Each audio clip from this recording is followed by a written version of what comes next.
ನಮಸ್ಕಾರ, ಇನ್ನೊಂದು ಹೊಸ ವೀಡಿಯೋಗೆ ಎಲ್ರಿಗೂ ಸುಸ್ವಾಗತ. ಸೊ ಇವತ್ತು ನಾವೆಲ್ಲಿದ್ದೀವಿ ಅಂದರೆ ಕ್ಯಾಬಲ್ಲಿದ್ದೀವಿ. ಎಲ್ಲಿ ಹೋಗ್ತಾ ಇದ್ದೀವಿ ಅಂದರೆ ಬನ್ನಿ ತೋರಿಸ್ತೀನಿ ನಿಮಗೆ. ಎಲ್ಲಿ ಹೋಗ್ತಾ ಇದ್ದೀವಿ ಅಂದರೆ ನೋಡ್ತಾ ಇದ್ದೀರಾ, ನಟರಾಜ್ ಸರ್ವಿಸ್ ನಡ್ಕೊಂಡು ಹೋಗ್ತಾ ಇದ್ದೀನಿ.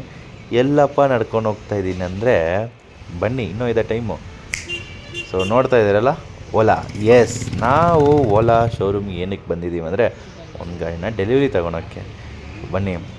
ಈಗ ಈ ಗಾಡಿನ ನಾನು ಬುಕ್ ಮಾಡಿ ಆಲ್ಮೋಸ್ಟ್ ಒಂದು 8 ಡೇಸ್ ಆಯಿತು, 8 to 15 ಡೇಸ್ ಆಯಿತು. ಸೊ ಅಲ್ಲಿ ನೋಡ್ತಾ ಇದ್ದೀರಲ್ಲ, ಸೊ ಇದೆ ಈ ಗಾಡಿನ ನಾನು ಬುಕ್ ಮಾಡಿದ್ದೀನಿ, ಮಿಡ್ ನೈಟ್ ಬ್ಲೂ. ಇದು ಏನಕ್ಕೆ ತಗೊಂಡಿದ್ದೀನಿ ಅಂದರೆ ಗಾಡಿ ಮೇಯ್ನಾಗಿ ಮನೆಗೋಸ್ಕರ ಯೂಸ್ ಮಾಡೋಣ ಅಂತೇಳ್ಬಿಟ್ಟು.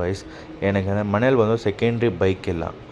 ಸೊ ನಾನು ಇಲ್ಲ ನಮ್ಮಪ್ಪ ಎಲ್ಲನೂ ಆಚೆ ಹೋದರೆ, ಸೊ ಮನೇಲಿರೋ ನಮ್ಮ ವೈಫ್ ಆಗಲಿ ನಮ್ಮ ಅಮ್ಮಗಾಗಲಿ ಆಚೆ ಹೋಗೋಕ್ಕೆ ತುಂಬ ಕಷ್ಟ ಆಗ್ತಾಯಿತ್ತು. ಸೊ ಅದಕ್ಕೋಸ್ಕರ ಡಿಸೈಡ್ ಮಾಡಿಬಿಟ್ಟು ಒಂದು ಗಾಡಿ ತೊಗೊಂಡ್ಬಿಡ್ಬೇಕಂತೇಳ್ಬಿಟ್ಟು ತೊಗೊಂಡ್ಬಿಟ್ಟಿದ್ದೀವಿ. ಸೊ ಅದಕ್ಕೋಸ್ಕರನೇ ಈ ಗಾಡಿ. ಸೊ ಈಗ ಗಾಡಿ ಡೆಲಿವರಿ ತೊಗೊಂಡಾಯ್ತು. ನಾನು, ನಮ್ಮಮ್ಮ, ನಮ್ಮಪ್ಪ, ನನ್ನ ವೈಫು 4 ಜನನೂ ಸೇರಿ ನಾವು ದೇವಸ್ಥಾನಕ್ಕೆ ಹೋಗ್ತಾಯಿದ್ದೀವಿ. ಏನಂದರೆ ಗಾಡಿ ಪೂಜೆ ಮಾಡಬೇಕಲ್ಲ, ಅಲ್ಲಿ ಹೋಗೋಣ. ಅಲ್ಲಿ ಸಿಗ್ತೀನಿ ಬನ್ನಿ. ಸೊ ಪೂಜೆ ಎಲ್ಲ ಮುಗೀತು ಗೈಸ್. ಈಗ ತಾನೇ ನಾವೆಲ್ಲಿ ಪೂಜೆ ಮಾಡ್ತೀವಿ ಅಂದರೆ ರೆಗ್ಯುಲರಾಗಿ ಬಂದ್ಬಿಟ್ಟು ನಾವು RTO ಗಣೇಶ್ ಅಂತ ಇದೆ ದೇವಸ್ಥಾನ, ವಿಚ್ ಇಸ್ ಅಟ್ ಕಸ್ತೂರ್ಬಾ ರೋಡಲ್ಲಿ. ಸೊ ಅಲ್ಲೇ ನಾವು ಪೂಜೆ ಮಾಡ್ತೀವಿ ಎಲ್ಲ ಗಾಡಿಗೂ. ಸೊ ನಮ್ಮ ಓಲಾಗೂ ಬಂದ್ಬಿಟ್ಟು ಅಲ್ಲೇ ಮಾಡಿದ್ದೀವಿ. ಸೊ ಈ ಗಾಡಿಗೆ ಹೆಸರು ಏನಕ್ಕಿದ್ದೀನಿ ಅಂದರೆ ವಾಲಿ.